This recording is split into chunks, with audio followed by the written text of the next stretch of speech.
So Anthem is all about the loot chase, getting the best gear possible and completing content on the highest difficulty. But for that, of course, you'll need to be level 30 and have some very good gear, otherwise you might not even be able to survive the increasingly more challenging content. What's up everybody, Craze here, and in today's Anthem video I'm going to go over some of the best leveling techniques as well as how to get ready for the Grandmaster difficulties at the higher levels and the more challenging strongholds that you'll get to unlock later on. So sit back, relax, aim that like button if you enjoyed these, and let's get to it. Now in terms of leveling, while the purpose of this guide is of course to show you the fastest route possible, by no means are you forced to rush through the content. You can definitely take your time with the story, with the characters you get to talk to, as well as explore the world and find collectibles, but if you're the type of person who loves seeing these levels roll, reaching the max level as fast as possible, or if you're already done with the above, then you should probably know the handful of leveling tips that I have for you guys today, and you need to keep these in mind if you want to level as fast as possible, as well as gearing yourself up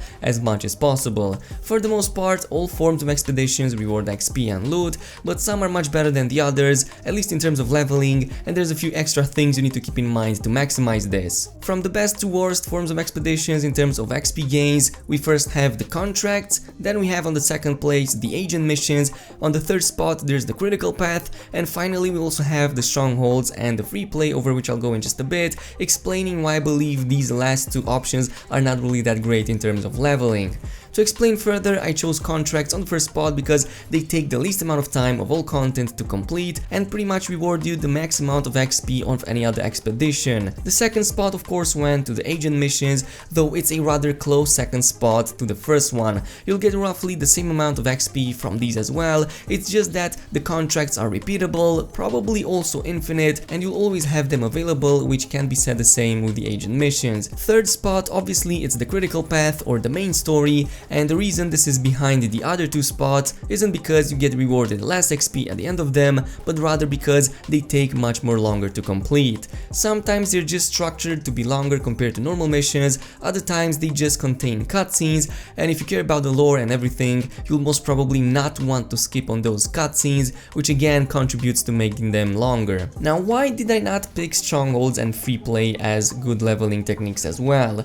Well, in the case of the strongholds, they are much harder than any other content in the game, they also require much more effort and coordination, are obviously much longer, and thus in terms of XP per hour, they are not that great compared to the previous choices. Strongholds are extremely good for loot though. The same goes with the free play, you'll need to farm a lot of open world events to get a lot of XP, as enemies themselves don't actually reward XP, it's the actual events that count towards that, and you will waste a lot of time traveling from one spot to another, time in which you could easily spend by doing a mission or a contract that takes about 10 minutes anyway. Free play is best suited for getting crafting materials, doing explorations, as well as getting some occasional loot. Now this has been just the content that you can do, but it's by no means the whole point. In fact, there's a couple more things that you must do in order to maximize your XP and essentially even double it. Ever paid attention to how much XP you get from these quests? No? Well, it's actually only about 800 XP. Everything else comes from the medals, aka the feats that you get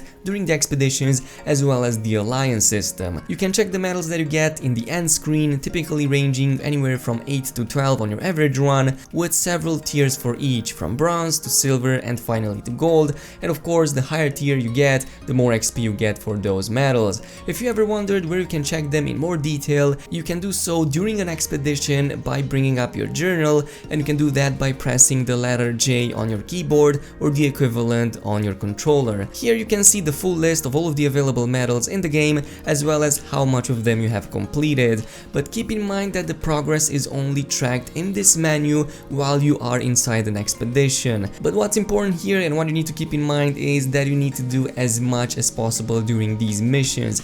Aim to use your entire arsenal, use combo damage, weapons as well as melee damage on as many enemies as possible, use your ultimate on huge groups, revive fallen allies as often as possible. Then there's also the alliance system, which more than doubles the amount of XP you get during a mission. You level this up simply by playing with the same people over and over again, but even if you don't play with your friends or with the same people, it will naturally level up as you play the game more and more, up to maximum level 10, and I believe there's a weekly reset on both of the levels as well as the coins that you get from it. Finally, quick play is also an excellent option that sometimes can have amazing results for your leveling. By using quick play and then picking up missions, you'll get grouped with other players on literally any type of mission in the game, and you can take part in them, including the critical path as well as the agent ones. If you're lucky enough, you might even drop into an expedition that is already half done, which means that you only have to worry about the feats, and then you'll get the full amount of XP in the least amount of time possible. But do keep in mind that currently you're going to be able to also join in missions, at least critical path missions, that you haven't already done yourself, which means that you can accidentally spoil yourself the entire story if you're not too careful, so avoid doing these at least up until you finish the main critical path. Now, gearing yourself up is where it gets very interesting. As I've said before, as you level up, I recommend using the crafting system as early as possible. You will be showered with crafting materials and there's no point saving them for endgame, as you will have tons of items to salvage by then anyway. On top of this, all amber below masterwork kinda becomes obsolete after you reach max level, so there's no point in keeping it for later. Up until level 10, you'll be looking to change your white common items with green ones. From level 10 to 15, you'll be looking to change your green items with blue ones. If you manage to get a decent gear score or even a blue set by level 15, then I also recommend doing Tyrant Mine on hard difficulty as soon as possible, even as soon as level 12 if you were lucky enough with the loot drops. If not, wait until level 15 and then start doing it. By level 20, even to 25, you should probably already have completed the main story, with contracts and agent missions pretty much being the only ones left. It's also the time when epic gear starts dropping regularly, and you'll probably have dozens of them in no time. This means you can also check the other two strongholds that you've just unlocked after finishing the main story, which are the Temple of the Scar and the Heart of Rage. They are both very fun and interesting, and the end bosses are some of the best I've seen. From level 25 and upwards is where you can kinda start rushing in with the leveling. There's only contracts and missions left for you now, so you can pretty much fly towards level 30 to unlock the Grandmaster difficulty and access the regular masterwork or even legendary drops. This is also when you get to unlock the high level contracts, which can be seen by their distinct color in Fort Tarsis, so I suggest also going ahead and doing these as soon as you get them available. Once you hit level 30, you should absolutely have equipped a full set of epics, or at the very least very close to that, including components and a decent item level of around 300 or more. Even more so, have a build ready that you feel comfortable with and know it's efficient at clearing mobs. I will start posting build ideas soon enough, but in the meantime, immediately started doing all of the content in Grandmaster difficulty 1, as pretty much the hard difficulty by then would be already too easy. The recommended item levels for each Grandmaster tier are 300 plus for the first one and 340 plus for the second and the third one, but my recommendation is to add at least 50 points on top of what the game already recommends, especially for the strongholds and especially for Grandmaster 3. From now on, your main goal will be to exclusively get high level items, including the masterwork and even legendary ones. The reason is because unlike everything else below them, these come with some very overpowered stats, and sometimes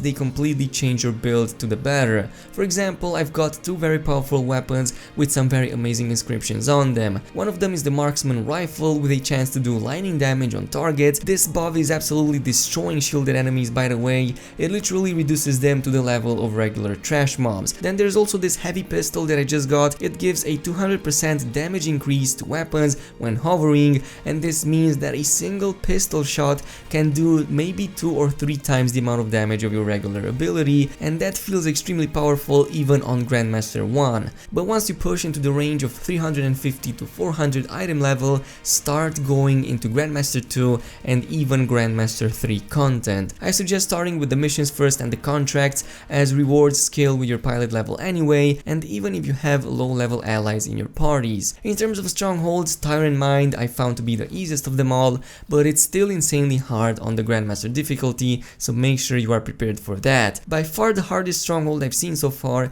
is the Heart of Rage, and the end boss is absolutely crazy. Tons of HP and even more so a lot of abilities and mechanics to keep in mind, also many more phases, so yeah, keep in mind that you need a lot of gear for that. But that is pretty much it with the guide. In the meantime, if you enjoyed this video, then make sure to give it a thumbs up. Also hit that subscribe button if you want to see more Anthem stuff, and I'll see you guys later.